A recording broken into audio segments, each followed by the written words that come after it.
एक दानचंद नाम का महाकंजूस आदमी जिसका सिद्धांत था कि चमड़ी जाए पर दमड़ी ना जाए। एक बार पत्नी बोली, इंसान का शरीर मिला है, कुछ तो दान करो। बोला नहीं। पत्नी बोली, एक बार गंगा स्नान ही कराओ, कुछ तो पुण्य मिलेगा। बहुत समझाने के बाद मन ही मन सोचा, पैदल जाऊंगा, स्नान करके घर आ जाऊंगा, क्या ही लगेगा।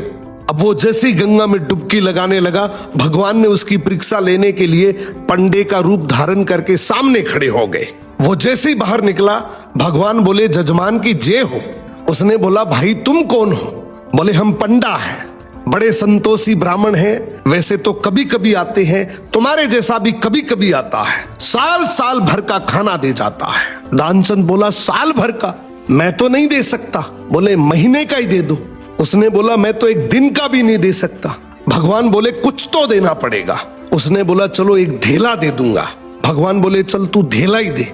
बोला, वो भी अभी नहीं, उधार ले लो। भगवान बोले, ठीक है। अब कुछ दिन बाद भगवान वही पंडे का रूप लेके उसके दरवाजे पे आ गए। पत्नी ने पूछा, तुम कौन हो? बोले, मेरा उधार लेने आया हूं। पत्नी अंदर जाके बोली, बाहर एक पंडा आया है, कुछ उधार है? बोला, हाँ, लेकिन तू बोल दे तबीयत खराब है। पत्नी ने वैसा ही किया।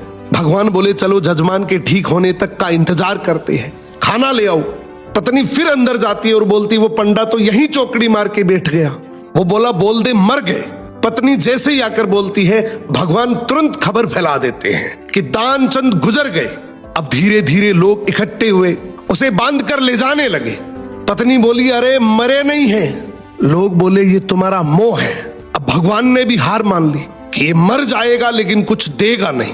भगवान ने अर्थी रुकवाई और बोले, जजमान के कान में कुछ कहना चाहता हूं। भगवान बोले, अरे दानचंद आंखें खोल, मैं भगवान हूं। उसने सोचा, अरे ये तो स्वयं भगवान है। उसने आंखें खोली, सामने वही पंडा। देखकर आंखें फिर बंद कर ली। भगवान बोले, अरे भाई मांग ले, तू क्या मांगता है? तेरे से कुछ मांगने नहीं आया हूं। इसने बोला, हमको तो कुछ नहीं चाहिए, बस धेला छोड़ दो। इसी तरीके से बहुत सारे लोग हैं जो मर जाएंगे लेकिन 1 रुपए दान नहीं करेंगे।